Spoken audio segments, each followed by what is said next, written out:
में गेहूं के साथ घून भी पिस जाता है।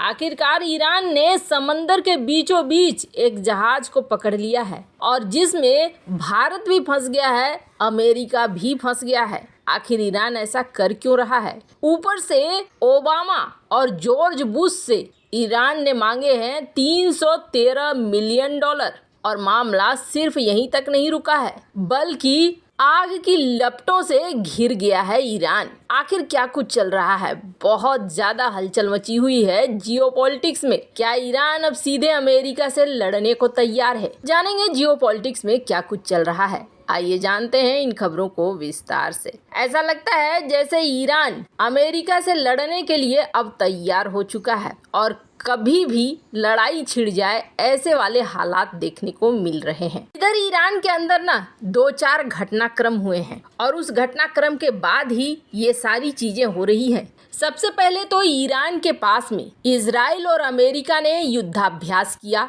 और कहा जाता है कि ये युद्धाभ्यास एक ऐसा युद्धाभ्यास था जिसमें किस तरीके से परमाणु हमले किए जा सकते हैं इसका अभ्यास किया गया। ईरान ने भी अपना पूरा हथियारों का जखीरा खोल दिया। ऐसे फोटोग्राफ्स दिखलाए दुनिया को जिसमें साफ साफ दिख रहा है कि ढेर सारे यूएवी, तरह तरह के यूएवी इन्होंने बना रखे हैं। अब इन रंग बिरंगे यूएवी का इस्तेमाल करने की ईरान सोच रहा है। इसके अलावा कहा यह भी जाता है दुनिया ये सोच रही है कि ईरान ने अभी तक न्यूक्लियर मिसाइल नहीं बनाया है, लेकिन दुनिया गलतफहमी में जी रही है। ईरान ने न्यूक्लियर मिसाइल बना लिया है, इसलिए ईरान आजकल उछल भी ज्यादा रहा है। खैर, अब हाल फिलहाल में कुछ घटनाएं हो रही है ईरान में और ये घटनाएं एकदम से अजीब सी घटनाएं हो रही हैं। ईरान का एक पावरफुल लीडर थे अयतुल्लाह अब्बास अली सोलेमानी और इन्हें मार दिया गया। ये एक हड़कंप मचाने वाली बात थी। क्यों?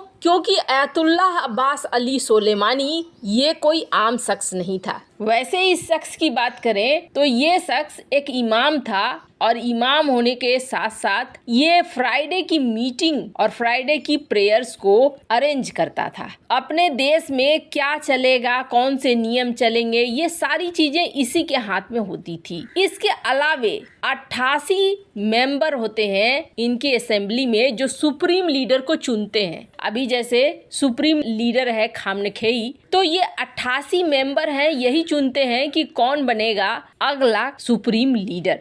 ये इसके इमाम थे, यानी इनके हाथ में ये भी तय करना था कि Ayatollah Ali Khamenei supreme leader बने रहेंगे नहीं बने रहेंगे। इसके अलावा कहा जाता है कि ये शख्स बेहद करीब था खामनेई के। 75 साल का था सोलेमानी और अचानक से बाबोलसार इस जगह में उस पर हमला हो जाता है। सीधे आकर गोली मारी जाती है और इसमें ये मारे जाते हैं। अब इनके मारे जाने के बाद कई तरह की अटकलें निकलकर सामने आने लगती है, जिसे खामनेई का इतना करीब का नेता मारा जाता है। बहुत सारी बातें कही जाने लगी। कहा जाने लगा कि इस शख्स के पास बहुत सारे राज थे, बहुत सारी चीजें थी जो दफन हो गई है इसके साथ। अब इसे लेकर ये भी अंदाजा लगाया जाता है कि इसे जानबूझकर मरवाया गया ताकि ईरान के अंदर जो हलचल है, प्रदर्शन है, विद्रोह है, वो अभी और लंबा चले। एक घटना ये होती है। वहीं दूसरी एक घटना होती है जिसमें ईरान का कोर्ट ऑर्डर देता है अमेरिका को, ओबामा को, कि आप $313 मिलियन आप हमें दोगे। क्यों दोगे? ईरान के कोर्ट का कहना है कि 2017 से जो तुमने हमारे देश में अटैक करवाए हैं, इन अटैक को हम गिनते हैं कि ये आतंकवादी गतिविधियां थी। जून 2017 में तुमने जिस तरीके से हमारे यहाँ कई घटनाएं की, इसके लिए हम तुम्हें ही मानते हैं जिम्मेदार। आपको बता दें, जो कोर्ट ने ऑर्डर दिया है उसमें अमेरिकी government, Obama, George Bush, central command के हेड, बहुत सारे लोग हैं जिनको दोषी ठहराया है ईरान की कोर्ट ने। ईरान की कोर्ट का कहना है कि हमारे यहाँ अगर कुछ भी होता है तो ये जब छानबीन होती है तो निकलता है कि इसमें हाथ CIA का है और इस लिहाज से तुम्हें हमें पैसे देने चाहिए। जहां ईरान का कोर्ट अमेरिका को कह रहा है 313 मिलियन डॉलर हमें चुकाओ। अब घटनाक्रम तीसरे स्टेज पर पहुंचता है और तीसरे स्टेज पर यह दिख रहा है कि ईरान में न जाने कहां से हमला हुआ, दुर्घटना हुआ या फिर गलती से आग लगी है, लेकिन ईरान का इस वक्त बड़ा केमिकल फैक्ट्री आग में झुलस रहा है कि किस तरीके से ईरानी केमिकल फैक्ट्री में आग लगी हुई है और ये आग काफी लंबे समय से लगी और ये आग अभी तक बुझी नहीं है। इसे बुझाने के प्रयास किए जा रहे हैं। कहा जा रहा है कि इसमें बड़ी संख्या में लोग हताहत भी हुए हैं। वैसे तो ईरान पे पहले भी कई तरीके के हमले हो चुके हैं और कई बार ये हमले इजराइल द्वारा कथित तौर पर करवाए जाते हैं, जैसे कि परमाणु संयंत्रों पर हमला। पर इस बार ईरान ने एकदम से ठान लिया है कि अमेरिका के साथ वो पंगे लेकर रहेगा, अमेरिका के साथ लड़कर रहेगा। कुछ इरादे तो वैसे ही नजर आ रहे हैं। जो ये आप देख रहे हैं ना,